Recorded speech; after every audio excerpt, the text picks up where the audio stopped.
Hello and welcome. South Africa is currently the epicenter of the world politics as it hosts the crucial G20 Foreign Ministers Summit. This summit, however, comes at a time of rising geopolitical tension over wars, conflicts and trade. South Africa's President Cyril Ramaphosa opened the summit and welcomed all leaders with call for cooperation. He said multilateralism and international law were key to solve world crises. Modern day challenges can only be resolved through collaboration, through partnership, through dialogue, and through solidarity. This is why South Africa has placed as its theme for the G20 the issues of solidarity, equality, and sustainability.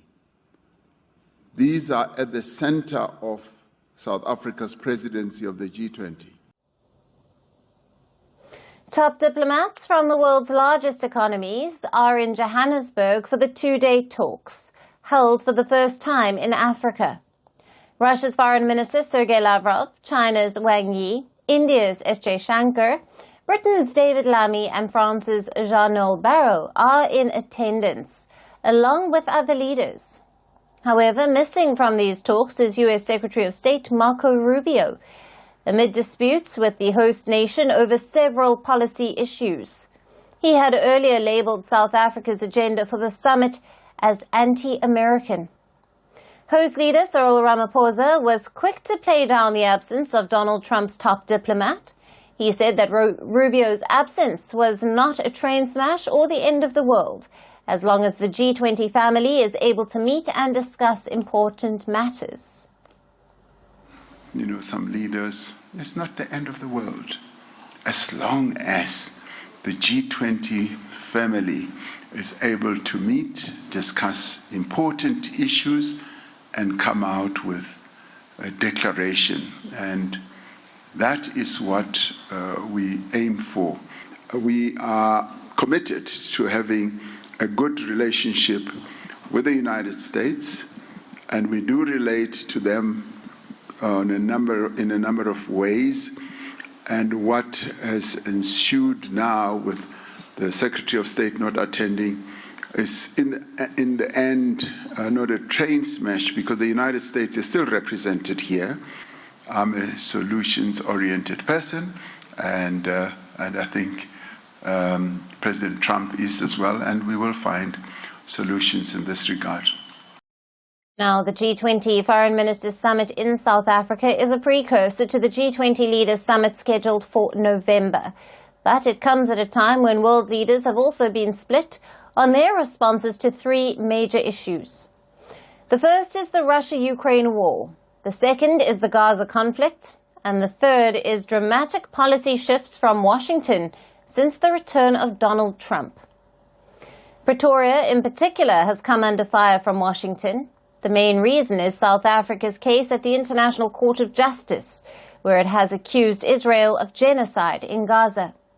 U.S. President Trump also halted aid to South Africa, adding that the country was renewing its commercial, military and nuclear arrangements with Iran, something that Pretoria denied. With the U.S. Secretary of State absent from the meeting, Russia is at the forefront. The war in Ukraine and the latest round of peace talks between Russia, the U.S. In Riyadh have caused a wide rift between Washington and its allies. Signs of tensions within the grouping were evident, more so after the planned family photograph was cancelled, as several countries reportedly did not wish to appear next to Russia's Sergei Lavrov. But the South African president made sure that the top Russian diplomat does not feel isolated. Ramaphosa held a bilateral meeting with Sergei Lavrov on the sidelines of the G20 meeting. South Africa has been strengthening its ties with Russia, more so since cracks in its relations with the U.S. under Donald Trump. South Africa says it maintains a neutral stance on the Russia-Ukraine war. It even abstained from a UN resolution criticizing Russia's invasion of Ukraine. The Russian foreign minister also held a closed-door meeting of top G20 diplomats in South Africa. Following the meeting, British Foreign Minister David Lammy said that he saw no appetite from Russia for peace with Ukraine. Not got anywhere near a negotiated settlement. And I have to say, when I listen to what the Russians and what Lavrov has just said in the chamber this afternoon, I don't see an appetite to really get to that peace. And that peace could be achieved by leaving Ukraine tomorrow, just going and letting people get on with their lives and letting them have their sovereignty. We look forward to speaking to President Trump more about this. We're very, very clear. There must be a role for Ukraine. It must be at the heart of these negotiations. Of course they want peace, but they will need security guarantees. South Africa's President Cyril Ramaphosa said the first G20 presidency by an African nation was an opportunity for the continent to be heard on critical global issues, including sustainable development, digital economy and green energy. But are the tensions between the world powers obstructing the key agenda? To discuss more on this, we have with us Phumlani Majosi, an author and a political analyst who is joining us live from London in the UK. Thank you for being with us. With the absence of U.S. Secretary of State Marco Rubio and the presence of the Russian Foreign Minister Sergei Lavrov, how do these geopolitical tensions impact the effectiveness of this G20 as a platform for global diplomacy? Well, first thing to say is that the G20 was something big for South Africa and for Africa, because as you have said in your program, this is the first time that an African country gets to host the G20 summit. So Africa is on the spotlight. Now, for the US if the US disengages this year from the G20, I think it will not be good because you need the US as a superpower, right? If something is international and it doesn't have the backing of the US is not fully engaged in that program or initiative, that program it becomes weak, right? So you need the US to be engaged. Marco Rubio boycotting the meetings of foreign ministers. I strongly believe that this is just a warning for South Africa. We don't know what might come ahead. It's just a warning to say, look, if you don't change your stance on various things that we are concerned about, it's even possible that Mr. Donald Trump, the US president, might not make it to the actual G20 meetings in November this year in Johannesburg. So these are still just warnings from the US. We are not sure what more the US could do sometime this year. As it has said, it is still investigating the happenings in South Africa. So we are not sure what's going on there. But if the US does disengage in this G20 event during the course of this year, that would not be good, for the world and for South Africa as well as the host, I believe. Right. South Africa has emphasized multilateralism and international law, yet, of course, it's facing criticism from the US over its policies. How is Pretoria navigating its relationships with Western powers and BRICS allies within this G20 framework? Look, I think it's difficult to say now.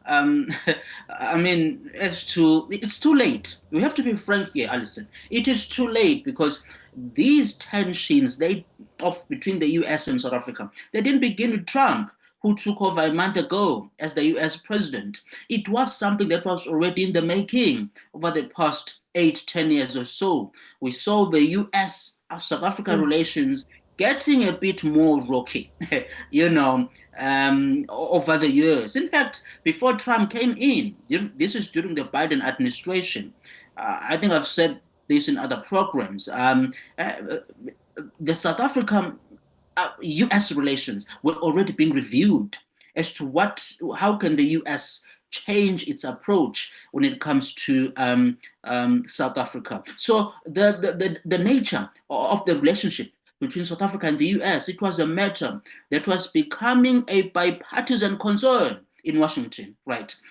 So it was a matter that both the Democrats and the Republicans were looking into and wanted to adjust, to change the approach, when it comes to engaging South Africa. So my point is that it may be too late to say, is there anything we can really do here to effect any change with respect to our relations with the US? Because apparently our government has been trying to reach to the US. They have been making calls over the past weeks to try and organize the meetings. And guess what? The US is not responding. It's quiet. So we shall see how things unfold, how things turn out in the upcoming months. And hopefully the US will come on board and the negotiations begin. Right. Phumlani, thank you. It's always great to have you on Firstpost Africa. We appreciate your valued insights and analysis. Thank you. Merci beaucoup. Hi, how are you? Very well, thank you. Thank you for being here. Namaste, Mr. President. Bharat Kelogon, Komeri Namaste. How many people generally follow you in interviews? Typically in a month, we have viewers up to 150 million. That's more than twice the population of France. And in the last 2 years, we had 3 billion viewers. So I say, Laurent, this is your chance to be famous. You're on Firstpost. One word to describe your equation with Prime Minister Modi. Amitié. As India and France work together, are you creating a new era of non-alignment in the technology space? India is a training superpower. 1 million engineers a year, more than all of Europe and the US combined. So we have that partnership. We have a partnership on the environment and the economy. We also have civilian nuclear programs, and that is something we've developed far beyond the France-India relationship. So we want to work together on AI. And then comes China with its DeepSeek, creating models at a fraction of the cost. Did that innovation take you by surprise? Did that breakthrough make you sit up and think, what did the Chinese do and how? But what did DeepSeek do? They took everything that was already available from the last AI model, and then they recalibrated it. So are you going to ban Chinese AI in France? So we don't have this American approach of banning tech because of where it comes from.